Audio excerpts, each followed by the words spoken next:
If you're in early pregnancy and you just felt a cramp, your brain probably jumped straight to the worst case scenario.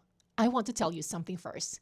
Most cramping in early pregnancy is normal, and it doesn't mean something terrible is happening. I'm a nurse, and today I'm walking you through the real causes of early pregnancy cramping. The red flags you should never ignore, the comfort measures that actually helps, and the rule of thumb that will end this constant "is this okay" anxiety. By the end of this video, you'll know the most common reasons for cramping in the first trimester, the specific situations that warrant a call to your provider or a trip to the ER, the safe and not so safe ways to soothe cramping at home, and one simple framework that will help you decide what to do every time something feels off. Stay through the end.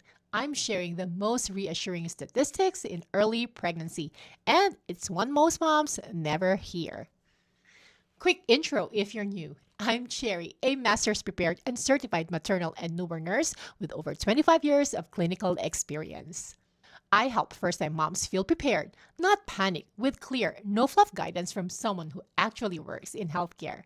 Let's get into it. Part 1. Why early pregnancy cramping is so common. All right, let's talk about it. First, cramping in the first trimester is one of the most reported symptoms in pregnancy.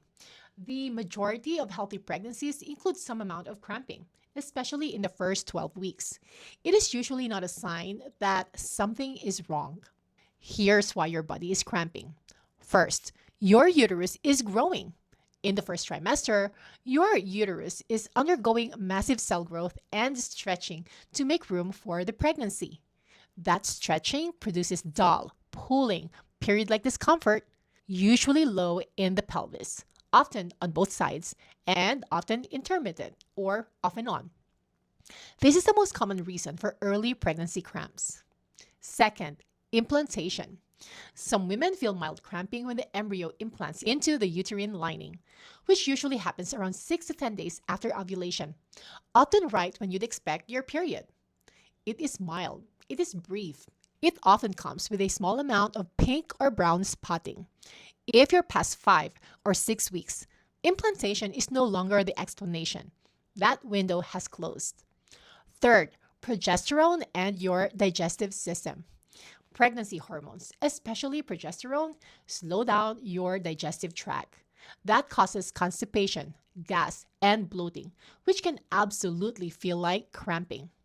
If your cramp improves after you have a bowel movement or pass gas, it was GI, not uterine. This is more common than most women realize. Fourth, dehydration. Dehydration causes uterine irritability and crampy feelings. If you feel sick, you're throwing up, or just not drinking enough, which is many first trimester women, that alone can produce cramps. Fifth, orgasm and intercourse. Sex during a healthy pregnancy is safe, but it can cause brief cramping or even minor spotting afterwards. As long as it resolves within an hour or so and there's no heavy bleeding, this is normal. Six, one I want to mention specifically: urinary tract infection. UTIs are more common in early pregnancy, and they can present as low pelvic cramping with burning, urgency, or frequent urination. If your cramping comes with bathroom symptoms, call your provider. It's a simple test and treatment, but untreated UTIs can lead to bigger problems. Part 2. When cramping is a warning sign, the red flags. This is a part I want you to know. Most cramping is fine. These are situations where you don't wait. Do not Google. Call your provider or go to the ER. 1. Heavy vaginal bleeding. This means you're soaking through a pad in less than an hour or passing large clots. Light spotting that's pink or brown is usually not the same. That happens in 15 to 25% of pregnancies, and most of those pregnancies continue.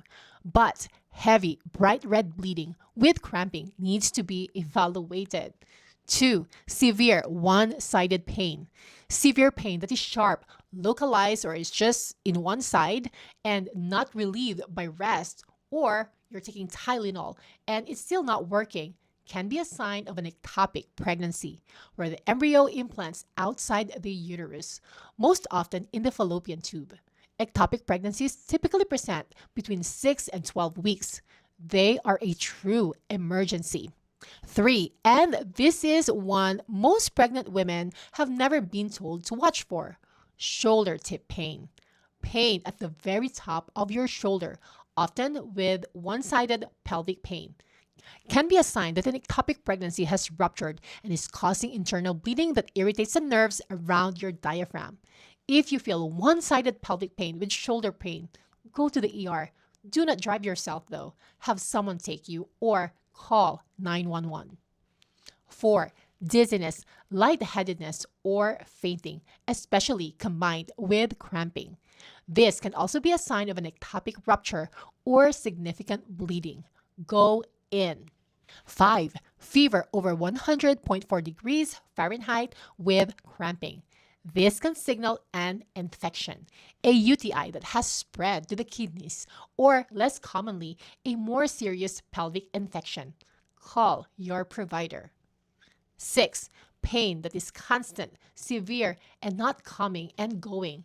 Physiologic cramping waxes and wanes. Concerning pain does not. If the pain is rising, not relenting, and you cannot function, please call. 7. Passing tissue. If you pass anything that looks like clots, a clear fluid-filled sac, or gray-white material, save it if you can, and call your doctor. One important thing about miscarriage I want every mom to hear. About half of miscarriages happen without any bleeding warning at all.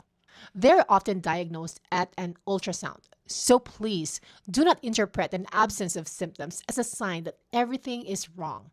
Symptoms are not the only way to know.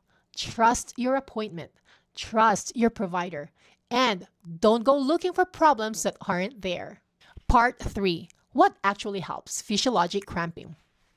If your cramping is mild, intermittent, and not one of the red flags above, here are the things that actually help. Hydration first. Most early pregnancy cramping responds to water. Drink a full glass. Lie down for 15 minutes and see if it eases. If it does, you're probably mildly dehydrated. Position change. Lying on your left side improves uterine and pelvic blood flow. Often relieves crampy feeling within minutes. A warm, not hot, bath. A warm bath is safe and effective. The rule from ACOG is to avoid raising your core body temperature above 102 degrees, which is why hot tubs and saunas are out. But a warm bath is fine. A heating pad, but in the right place. Heating pads are safe during pregnancy when used on your lower back, hips, or joints on the lowest setting with a towel between the pad and your skin for no more than 15 minutes, 15 minutes. Don't put a heating pad directly on your belly. That's the part most women get wrong. Back, yes. Belly, no. Tylenol or acetaminophen when needed. Please seek your doctor's advice. ACOG continues to recommend Tylenol as the first-line pain reliever in pregnancy at the lowest effective dose for the shortest time. There's been recent media noise about it. The major OB organizations have reaffirmed that it's safe and that untreated pain and fever carry their own real risk. Skip other medications, but then again, make sure that you call and seek your doctor's advice. If you suspect constipation or gas, increase your fiber intake. Drink more water, walk, and try a stool softener like Docosate if your provider says it's approved. Untreated constipation can absolutely cause real cramping pain in early pregnancy. Whoa, that was a lot, so let's take a breath for a moment. If you're in early pregnancy and already feeling stretched thin by all the things you have to think about, I want to tell you the truth. The postpartum window is the part of this journey that most catches first-time moms off guard. The moms who do best in the first 6 weeks are the ones who set things up before the baby comes. That's why I made you a free postpartum prep checklist. It's exactly what to set up and arrange before delivery, so you're not problem-solving while your body heals. Grab the link in the description. And when you do, you'll also see an invite to my 4-week live class every month on Mondays, where I walk you through postpartum recovery with a community of other first time moms, where you can ask anything in real time. It's the support I wish every mom had. Check it out in the description. If you want the next thing to watch, I made a video on the 10 most frequently asked questions during pregnancy. I'll link it right here. And here's the reassuring statistic I promise. Once your provider confirms a heartbeat on ultrasound, usually around 6 to 8 weeks, your risk of miscarriage drops dramatically. By 8 weeks with a confirmed heartbeat, the miscarriage rate is under 2%. By 9 weeks, under 1%. The first weeks feel the most fragile because they are the most uncertain. Once you have that ultrasound, the math is very much in your favor. The information in this video is for staying calm and informed, not for diagnosing yourself. When in doubt, call your provider. I could not stress that more than once. That phone line exists for this exact moment.